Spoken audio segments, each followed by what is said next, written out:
When orders become betrayal. The holographic message flickered to life in the command center of the EDS Thunderstrike, casting cold blue light across Commander Sarah Drake's weathered face. The seal of the Galactic Accord hung in the air like a judgment, and the words that followed would change everything she believed about duty and honor.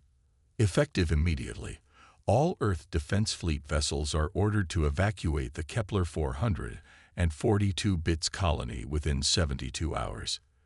This directive comes directly from the Galactic Accord High Council and is non-negotiable. Compliance is mandatory. Drake's jaw tightened as she read the message a second time, then a third. Behind her, Captain Marcus Chen shifted uncomfortably in his chair. The bridge crew continued their duties, but she could feel their tension. Everyone knew what this order meant. 12 million people, Chen said quietly, his voice barely audible over the ship's ambient hum. 3 generations of families who've made that world their home. Drake turned away from the hologram and walked to the massive viewport that dominated the bridge's forward wall. Beyond the reinforced transparent steel, the blue-green marble of Kepler 442 bits hung in space like a jewel.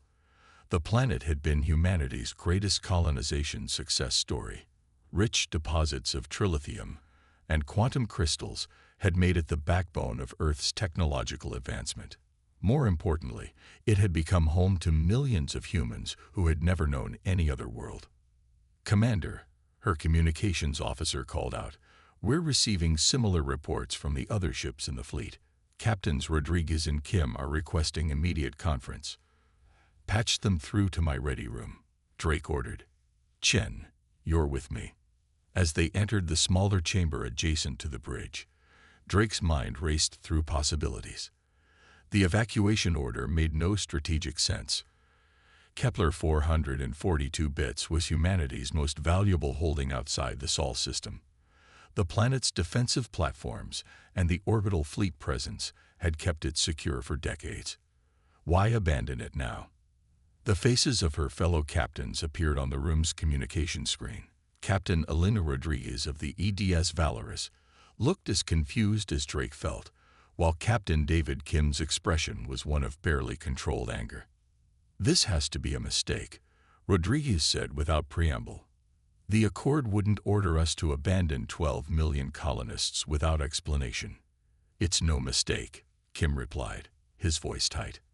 "I've been monitoring Zephyrian fleet movements for the past week. They've been massing ships at the edge of the sector. This evacuation order came just hours after their latest buildup was confirmed." Drake felt a chill that had nothing to do with the ship's environmental systems. The Zephyrian Empire had been pushing against human territory for years, but they had always stopped short of direct confrontation. Their reptilian overlords preferred to absorb weaker species through political maneuvering rather than open warfare. "Are you suggesting the Accord made some kind of deal with the Zephyrians?" Rodriguez asked, though her tone suggested she already suspected the answer. "I'm suggesting we need more information before we abandon our people," Drake said firmly. She activated her personal command codes and began accessing classified intelligence networks. What she found made her blood run cold. "Chen, come look at this." She gestured to the data streaming across her private terminal. "These are diplomatic communications between the Accord and the Zephyrian Empire, dating back 3 months. Chen leaned over her shoulder and began reading. His face grew pale as he processed the information. "They're negotiating a non-aggression pact. The Zephyrians get Kepler 442 bits and its mineral wealth, and in exchange they agree not to attack other human colonies for 50 years. 50 years, Rodriguez said bitterly over the comm. "They're buying time with our people's lives."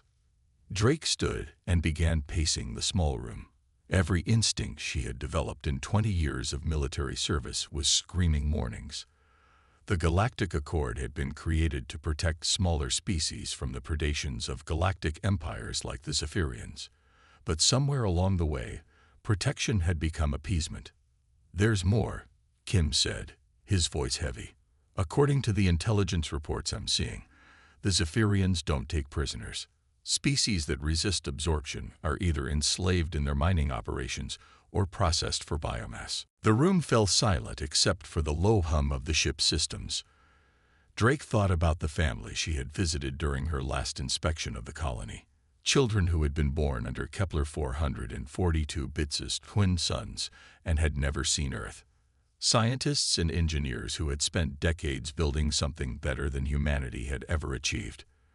Farmers who had turned an alien world into a garden that could feed millions. "I won't do it," Drake said suddenly. The words came out before she had fully decided to speak them, but once they were in the air, she knew they were true. "I won't abandon those people to be slaughtered or enslaved." "Sarah," Chen said carefully, "that's mutiny you're talking about. The Accord has made their decision."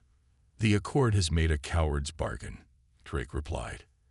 "They've decided that human lives are acceptable currency for purchasing temporary peace from bullies." She turned to face the communication screen. "Elena, David, I know what I'm asking. If you follow me in this, we'll be branded as rogues. Our careers will be over, and we might all end up in prison or worse." Captain Rodriguez was quiet for a long moment, then spoke with quiet determination. "My grandmother was one of the first settlers on Kepler 442 bits. She died defending her farm from raiders when I was a child. I swore then that I would never let anyone drive humans from their homes again." Captain Kim nodded grimly. "The Accord can brand us however they want. History will know we stood for something that mattered." Drake felt a surge of pride and terror in equal measure. "Then we're agreed. We refuse the evacuation order and prepare to defend Kepler 442 bits against Zephyrian aggression." The next 48 hours passed in a blur of activity. Word of Drake's decision spread quickly through the fleet, and she was surprised by how many officers and crew chose to stand with her. Of the 37 ships assigned to the Kepler 442 bits Defense Force, 24 remained loyal to Drake. The others, following their strict interpretation of orders, began evacuation procedures. Drake used the time to contact Dr. Elena Vasquez, the chief scientist overseeing the colony's research operations. The elderly woman's face appeared on the communication screen in Drake's ready room, her expression a mixture of fear and determination. "Commander, we've heard rumors about evacuation orders," Dr. Vasquez said. "Please tell me they're not true." "I'm afraid they are, Doctor," Drake replied. "But I want you to know that not all of Earth's defenders have abandoned you. My fleet will remain to protect the colony." Relief flooded the scientist's weathered features. "Thank you, Commander. We have 12 million souls here, including 50,000 children. Many of them have never known any world but this one." "I understand the stakes, Doctor, but I need you to understand something as well. The Zephyrians are coming, and we may not be able to stop them entirely. You need to begin evacuation procedures for non-essential personnel and civilians who want to leave." Dr. Vasquez nodded solemnly. "We've already begun. But, Commander, there's something you should know. Our research teams have developed new defensive technologies based on the quantum crystals we've been mining. Weapons and shields that could give us a significant advantage against Zephyrian forces." Drake leaned forward with interest. "What kind of advantage?" "The quantum crystals can be configured to disrupt Zephyrian energy systems. Their ships rely heavily on plasma-based weapons and shields. Our new defensive arrays could neutralize their technological superiority." For the first time since receiving the evacuation order, Drake felt a spark of hope. "How long would you need to install these systems?" "The planetary installations are already in place. We could have orbital defense platforms upgraded within a week, assuming we have the personnel and resources." "You'll have whatever you need, Doctor. We're going to show the galaxy that humanity doesn't abandon its own." The first Zephyrian ships appeared at the edge of the system exactly 72 hours after the evacuation deadline had passed. Long-range sensors detected a fleet of impressive size, led by vessels that dwarfed anything in the human defense force. But Drake had not been idle during the preparation time. "All ships, this is Commander Drake," she announced over the fleet communication network. "Today we face an enemy that believes humanity will surrender without a fight. They believe the Galactic Accord's cowardice represents the entirety of human spirit. Let's show them how wrong they are. The response from her captains filled her with fierce pride. These men and women had chosen to risk everything for the principle that some things were worth fighting for, regardless of the odds. The Zephyrian fleet approached slowly, their massive ships moving with the confidence of predators who had never encountered serious resistance. Admiral Corvith, the Zephyrian fleet commander, opened a communication channel that appeared on screens throughout the human fleet. The aliens' reptilian features were imposing, with scales that shifted color according to his emotional state and eyes that seemed to burn with inner fire. When he spoke, his voice carried the authority of someone accustomed to immediate obedience. Human vessels, you are in violation of the agreement between your Galactic Accord and the Zephyrian Empire. Withdraw immediately or face the consequences of your defiance. Drake opened a return channel, her own image broadcast to the Zephyrian fleet. Admiral Corvith, I am Commander Sarah Drake of the Earth Defense Fleet. The people of Kepler 442 bits are under our protection, and we will not abandon them to your Empire's appetite for conquest. The Zephyrian scales shifted to a deep crimson, indicating anger. Your Accord has already surrendered this system to us. Your resistance serves no purpose except to increase the casualties when we take what is already ours. The Accord speaks for politicians, not for the people they've betrayed, Drake replied. If you want this world, you'll have to take it from us.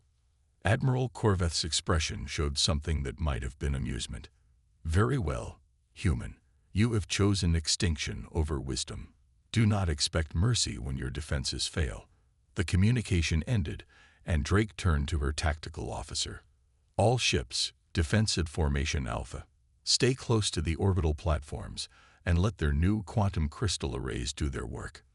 What followed was unlike any space battle in recorded history. The Zephyrian fleet attacked with overwhelming force, their massive ships unleashing torrents of plasma fire that should have torn through human defenses like paper. Instead, the quantum crystal arrays absorbed and redirected their energy, creating defensive barriers that turned the aliens' own weapons against them. The battle raged for hours, with neither side able to gain a decisive advantage. The Zephyrians had superior numbers and firepower, but the human defenders fought with a desperation and creativity that their enemies had not anticipated. Drake's ships darted between the larger alien vessels like insects, striking at vulnerable points and then vanishing behind the shelter of the orbital platforms. By the end of the first day, 3 Zephyrian battleships had been destroyed or disabled, while the human fleet had lost only 2 vessels. But Drake knew this was only the beginning. The Zephyrian Empire had resources that humanity could not match, and Admiral Corvith would not allow this defeat to stand. As the battered alien fleet withdrew to regroup, Drake received an encrypted message from Earth. General Harrison's face appeared on her private communication screen, his expression grim.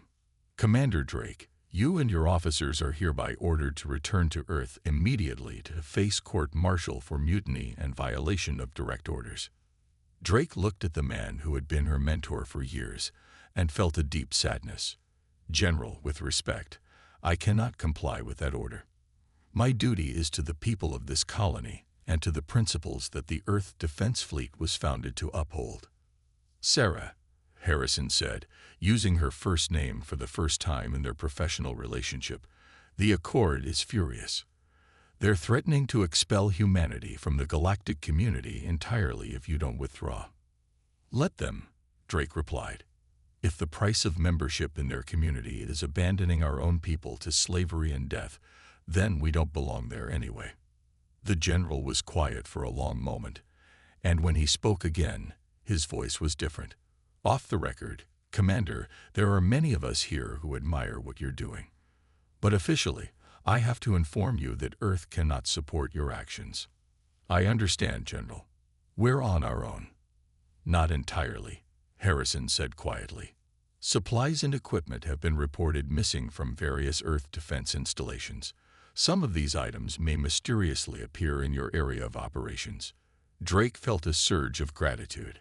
Even if Earth's government could not officially support her, some of its defenders understood what was at stake.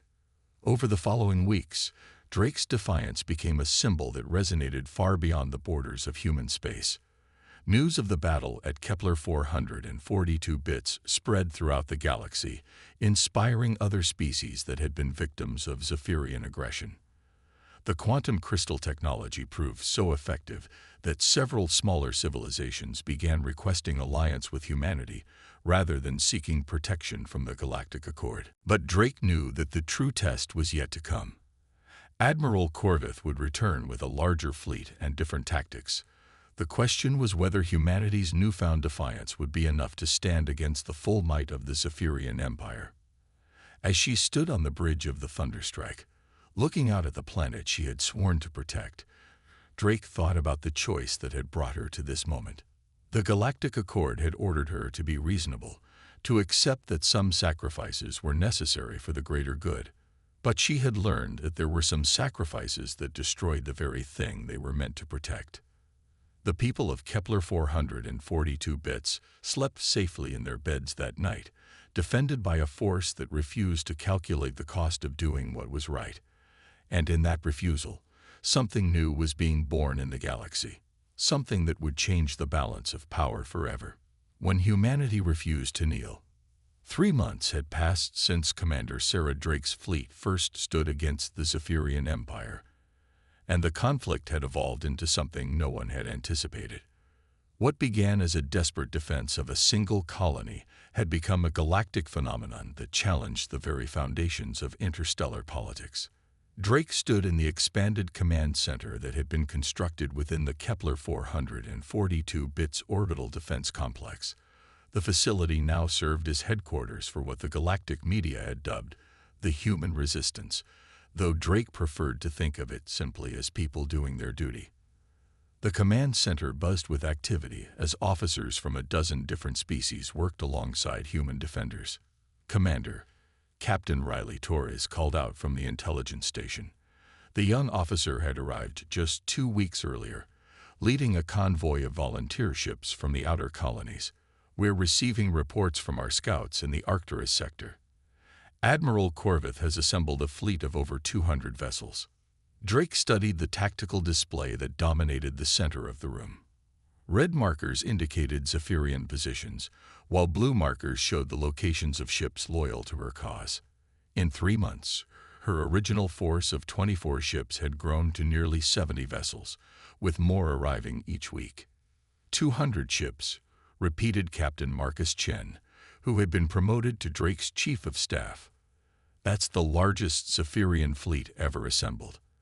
They're taking this personally now. Dr. Elena Vasquez approached from the research station, where she had been working with scientists from several species. The elderly researcher looked tired but determined.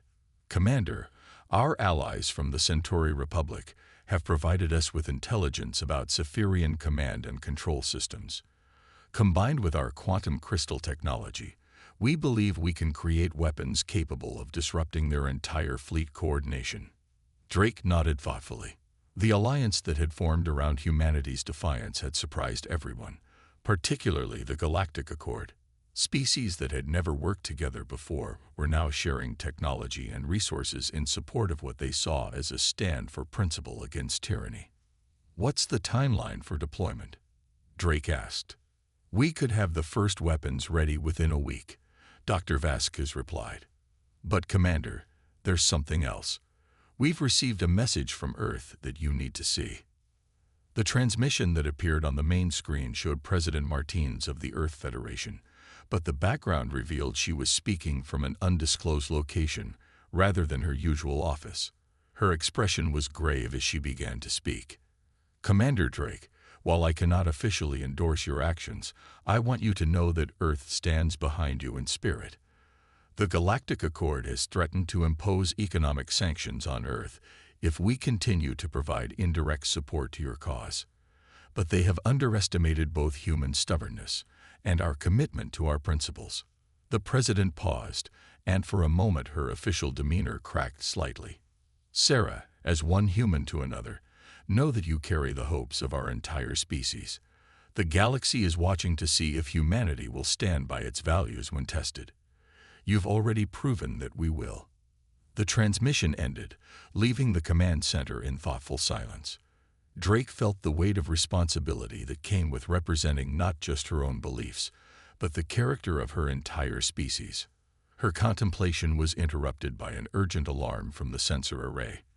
Lieutenant Commander Park, the officer manning the long-range detection systems, turned with a pale face.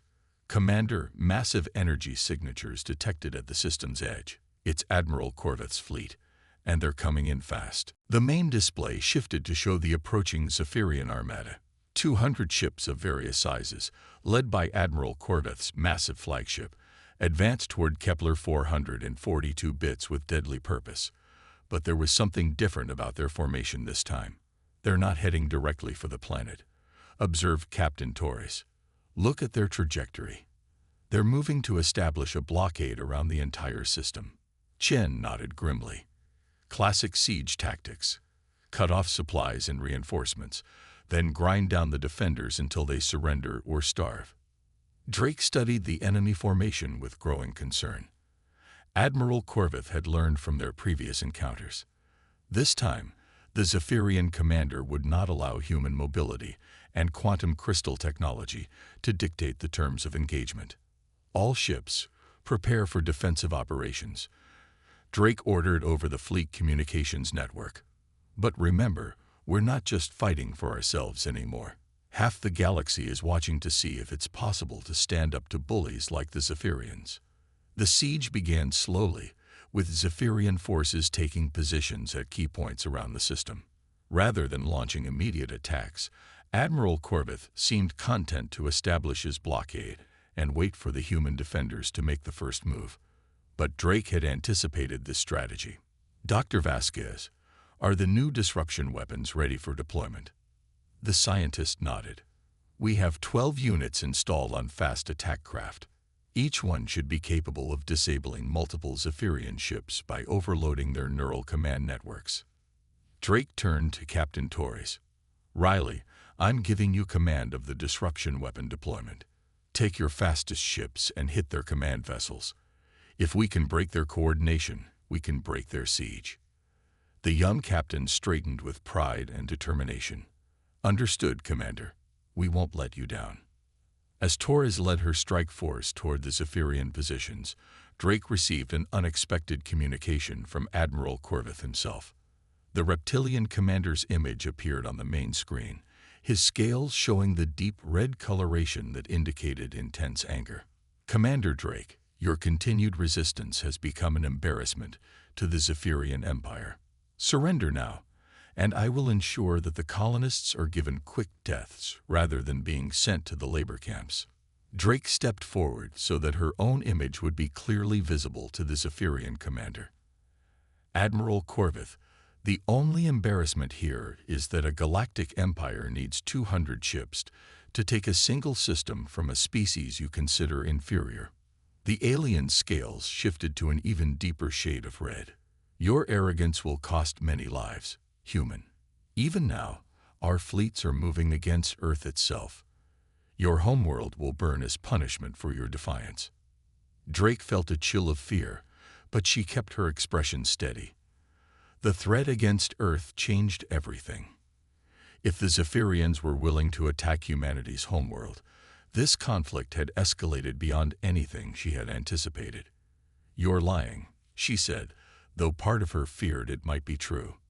Admiral Corveth's expression showed satisfaction at her reaction. 3 Zephyrian battle fleets departed for your Sol system yesterday. By the time you receive this message, they will already be engaging your pathetic home defense forces." The communication ended, leaving Drake staring at the empty screen. Around her, the command center had fallen silent as the implications of the Admiral's words sank in. If Earth was under attack, then humanity's very survival was at stake. "Commander," Captain Chen said quietly, "we need to verify that threat immediately." Before Drake could respond, urgent calls began coming in from across the command center.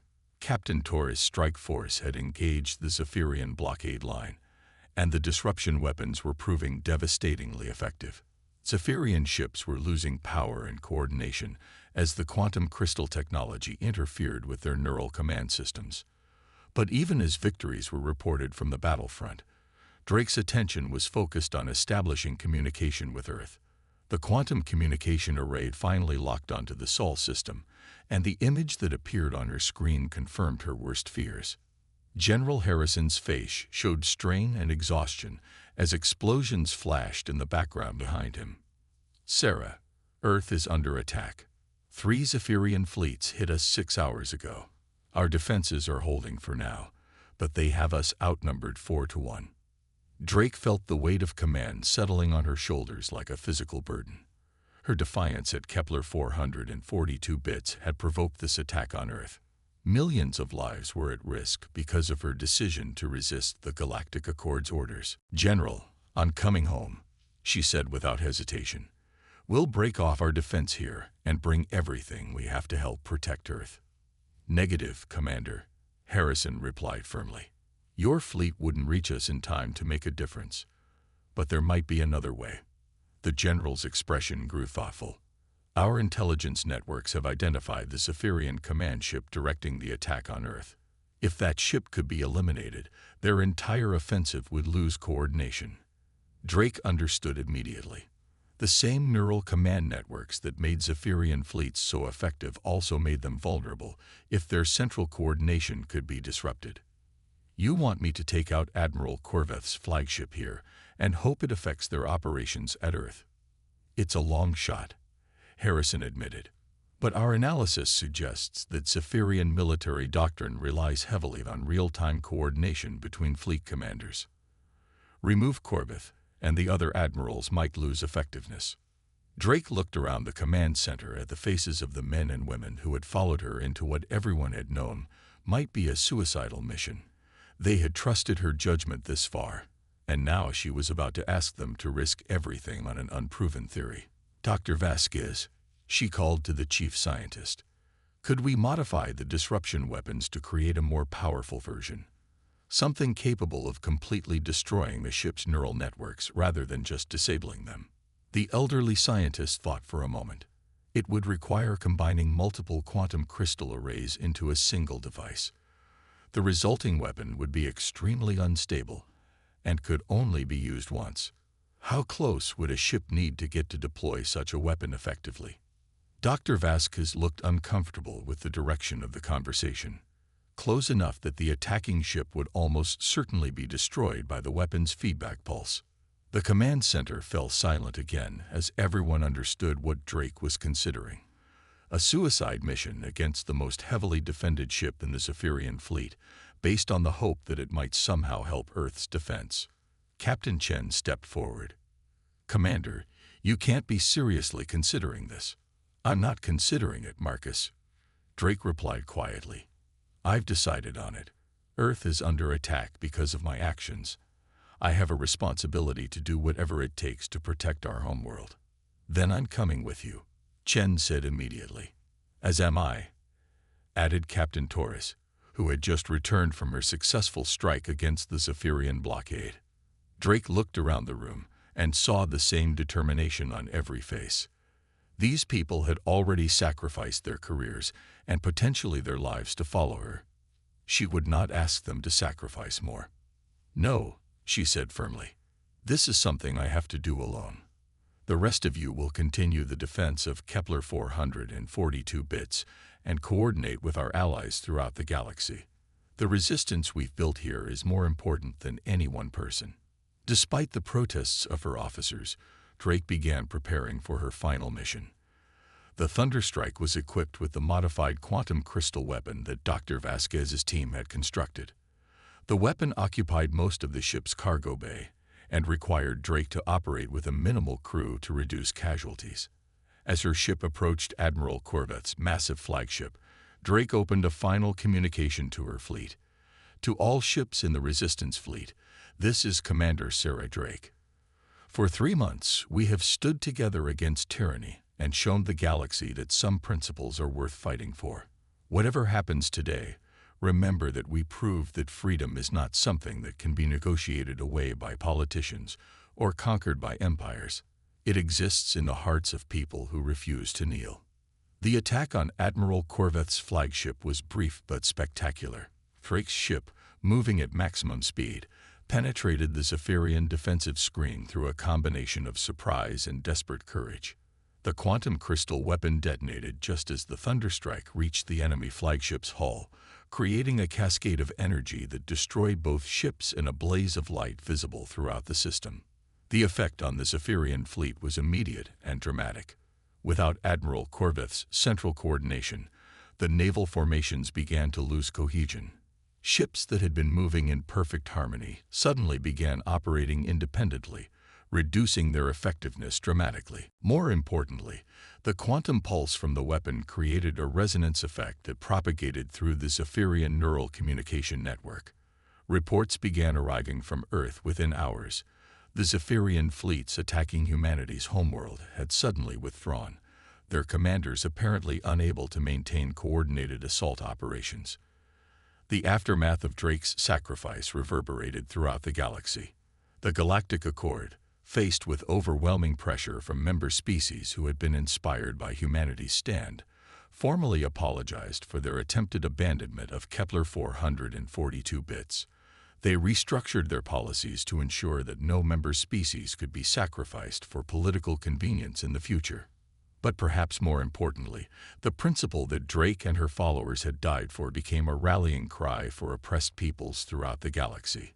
The idea that ordinary beings could stand up to empire and tyranny, that freedom was worth fighting for regardless of the odds, spread from world to world like wildfire. Captain Chen, now promoted to commander and leading the defense forces at Kepler 442 bits, established the Drake Foundation to help other species resist aggressive neighbors. Dr. Vasquez's quantum crystal technology was shared freely with any civilization facing imperial conquest. The colony that Drake had died to protect became a beacon of hope for the entire galaxy. Years later, when historians wrote about the events at Kepler 442 bits, they would mark it as the beginning of a new era in galactic politics. The era when smaller civilizations learned that they did not have to accept the dictates of larger empires.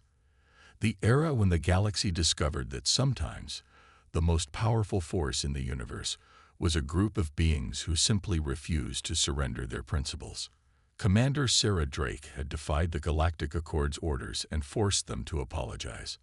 But more than that, she had reminded the galaxy that courage and determination could triumph over any odds. She had shown that humanity would never kneel, and in doing so, she had taught the rest of the galaxy to stand as well.